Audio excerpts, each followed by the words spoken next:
नया टॉपिक है drift velocity. ठीक है, ड्रिफ्ट वेलोसिटी हिंदी में इसे अनुगमन वेग बोल रहे हैं। देखो, फ्री इलेक्ट्रॉन गैस थ्योरी में पढ़ाया था मैंने कि अगर कोई मेटलिक वायर है तो उसमें जो इलेक्ट्रॉन है वो गति करते रहेंगे, ऐसे रैंडम मोशन होता रहेगा उस मेटल में। ठीक, रैंडम मोशन का मतलब इधर उधर गति करते रहेंगे, तो वो थर्मल एनर्जी होगी उनके पास। ठीक है, वो इसलिए गति करेंगे। जो उनकी वेलोसिटी होगी भाई, इस इलेक्ट्रॉन की इस तरफ होगी, इसकी इस तरफ होगी, इसकी इस तरफ होगी, तो डिफरेंट वेलोसिटी होगी इनकी। ठीक, सपोज करा इसकी वेलोसिटी इनिशियल वेलोसिटी u1 है, इसकी u2 है, इसकी u3 है, u4 है। जो इनकी एवरेज थर्मल एनर्जी वो वेलोसिटी होगी, जो एवरेज वेलोसिटी होगी वो कितनी होगी, u1 u2 plus u3 plus un upon n। ऐसे ही तो निकल लग रहा है एवरेज तो निकाल रहा होगा मैथ में 5वीं 6वीं क्लास में। तो जो नेट वेलोसिटी होगी थर्मल वेलोसिटी इनकी वो 0 होगी, क्योंकि अगर इस u2 है, सपोज करो -2 हो जाएगी, 5.7 होगी, ऐसे कर करके जो नेट आ जाएगा वो कितनी होगी, इनकी एवरेज वेलोसिटी कितनी होगी, 0 होगी। ठीक, तो एवरेज वेलोसिटी नेट कितनी होगी, इसमें 0 होगी अगर उसे किसी पोटेंशियल पे कनेक्ट नहीं करा हमने वायर को। ठीक, आप देखो, अगर जो वायर जो था ठीक, यू किसी बैटरी पर कनेक्ट कर दिया V वोल्ट की, बैटरी पर कनेक्ट कर दिया V वोल्ट की, पॉजिटिव सिरा बड़ा दिखा रहा है और नेगेटिव सिरा छोटा दिखा रहा है। देख, एक जो करंट की जो डायरेक्शन हो, ध्यान रखियो पूरी फिजिक्स में जो करंट की डायरेक्शन हो, करंट की जो डायरेक्शन होगी वो पॉजिटिव से लेकर नेगेटिव टर्मिनल की तरफ होगी। ठीक, तो बैटरी का पॉजिटिव सिरा यू है, तो करंट की डायरेक्शन अगर दिखानी होगी तो कैसे होगी, इधर होगी। ठीक है, अच्छा, जो इलेक्ट्रिक फील्ड की डायरेक्शन होगी V वोल्ट के बैटरी से कनेक्ट करेंगे मेटल के वायर को, तो जो इसमें इलेक्ट्रॉन रहेगी, पहले इनकी थर्मल एनर्जी होगी, इनके पास थर्मल वेलोसिटी होगी इनके पास, क्योंकि इनके पास वेलोसिटी होगी ना पहले, लेकिन नेट वेलोसिटी कितनी होगी, एवरेज वेलोसिटी कितनी होगी इनकी, वो अभी बताया कितनी होगी, वो 0 होगी इनकी। ठीक है, तो जो करंट की डायरेक्शन होगी वो पॉजिटिव से नेगेटिव की तरफ को होगी, और जो इलेक्ट्रिक फील्ड की डायरेक्शन है वो भी पॉजिटिव से नेगेटिव की तरफ को। देखो, ई इलेक्ट्रिक फील्ड है, पॉजिटिव से किधर को दिखाया मैं, नेगेटिव की तरफ को दिखाया। जो इलेक्ट्रॉन के चलने की जो डायरेक्शन होगी वो ध्यान रखिए, वो नेगेटिव से पॉजिटिव की तरफ को होगी। ठीक, एक याद कर लो, जो करंट की डायरेक्शन होगी वो पॉजिटिव से नेगेटिव की तरफ होगी, और जो इलेक्ट्रिक फील्ड की डायरेक्शन होगी वो भी पॉजिटिव से नेगेटिव की तरफ को होगी, लेकिन जो इलेक्ट्रॉन की चलने की दिशा है वो उसके उल्टी होगी। जिधर को इलेक्ट्रिक फील्ड है, इलेक्ट्रिक फील्ड की दर को था पॉजिटिव से नेगेटिव की तरफ को, तो इलेक्ट्रॉन की दर को चलेगा नेगेटिव था पॉजिटिव की तरफ को। देखो, ये इलेक्ट्रॉन ही उड़ा माइनस का, तो माइनस से इधर भाग गया, लग रही है, दिखा रखी है मैंने।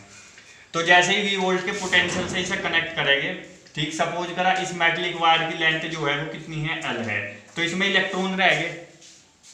क्योंकि V वोल्ट से कनेक्ट करा तो इसमें एक इलेक्ट्रिक फील्ड बन जाएगा नहीं बन जाएगा, इलेक्ट्रिक फील्ड बन जाएगा इसमें एक। तो जो इलेक्ट्रिक फील्ड है ये भी फोर्स लगा होगा इन इलेक्ट्रॉन पे, फोर्स लगा होगा नहीं लगा होगा, भाई पढ़ा था नहीं वो E F इक्वल्स टू कितना था, क्यू ई तो पढ़ा था F, तो E का मतलब यहाँ कितना आ जाएगा, इलेक्ट्रॉन। समझ में आ गया, तो फोर्स लगा होगा you electric field in electron पे। ठीक, तो यू इलेक्ट्रिक फील्ड इलेक्ट्रॉन पे फोर्स लगा होगा, तो यू क्या करेगा, इन्हें एक्सेलरेट करने की कोशिश करेगा, त्वरित करने की कोशिश करेगा, इन्हें इलेक्ट्रॉन को क्या करेगा, त्वरित करने की कोशिश करेगा इन इलेक्ट्रॉन को जो इसमें है। लेकिन यहाँ पॉजिटिव आयंस भी होगे नहीं होगे पॉजिटिव आयंस। ठीक, तो यू एक्सेलरेट करने की कोशिश करेगा, लेकिन इसकी वेलोसिटी जो है वो एक्सेलरेट होने की बजाय वो कम हो जाएगी, और भी क्यों हो जाएगी, क्योंकि जो पॉजिटिव आयंस है, यहाँ देखो, यहाँ जो पॉजिटिव आयंस है,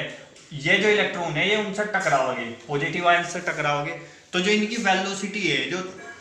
वेलोसिटी है वो कम हो जाएगी टकराने पे, क्योंकि जो देखो, अगर किसी वोल्टेज देंगे तो इसके अंदर क्या होगी, वोल्टेज देंगे तो इलेक्ट्रिक फील्ड होगा, तो एक्सेलरेशन भी होगा, क्योंकि ma फॉर्मूला हो तो एक्सेलरेशन कितना होगा, -e upon m, you acceleration होगा इनमें। ठीक, यू एक्सेलरेशन होगा, लेकिन ये पॉजिटिव आयंस है नहीं बीच में, तो इनसे टकराओगे इलेक्ट्रॉन, तो इसकी वेलोसिटी क्या हो जाएगी, क्योंकि यू वेलोसिटी में है तो इसके पास कैसी एनर्जी होगी, काइनेटिक एनर्जी होगी नहीं होगी वेलोसिटी में का, तो वे काइनेटिक एनर्जी जब इनसे टकराओगा तो वो लूज हो जाएगी इनकी। ठीक है, मतलब अक्षय हो जाएगा उसका काइनेटिक एनर्जी का। समझ में आ गई,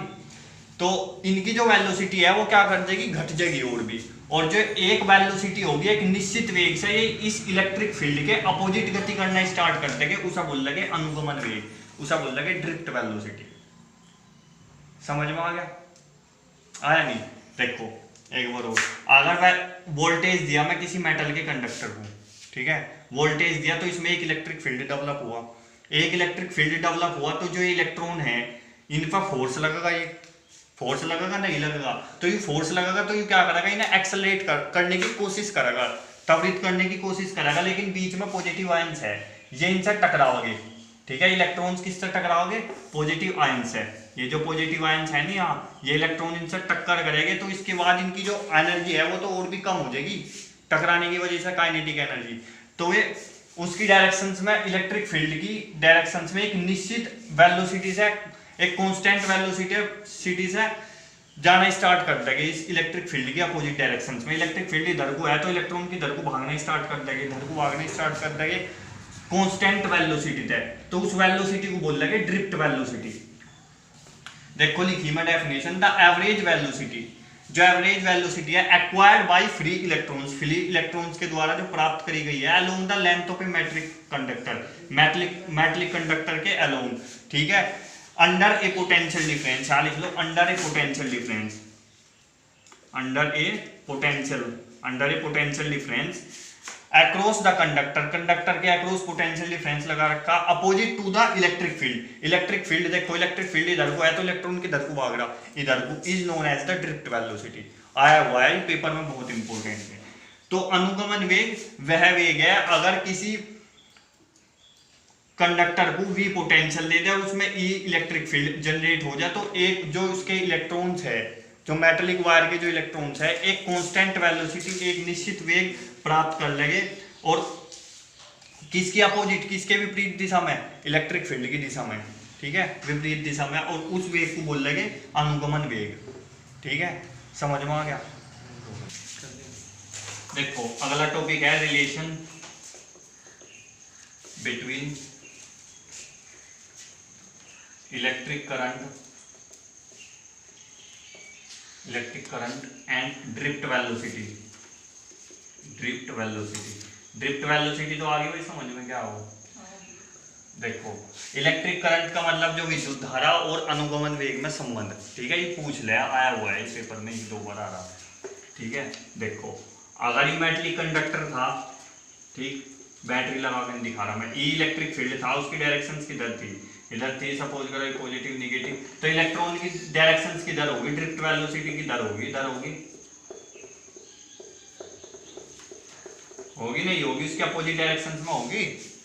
ठीक। इसकी जो लंबाई थी वो L मान ली, और जो इसका क्रॉस सेक्शन एरिया था, यू वाला जो क्षेत्रफल था वो कितना होगा, A, ठीक, क्रॉस सेक्शन एरिया A मान लिया। तो जो इसमें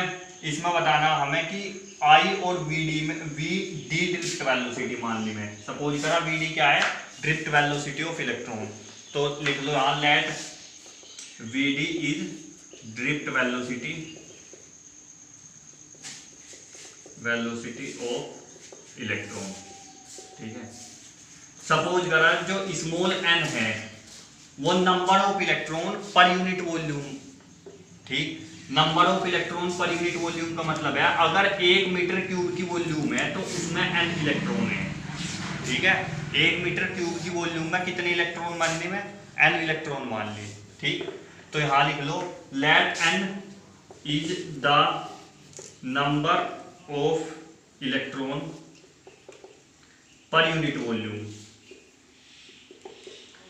वॉल्यूम, एकांक आयतन में इलेक्ट्रॉनों की संख्या n है। तो देखो हमें इसका आयतन निकालना,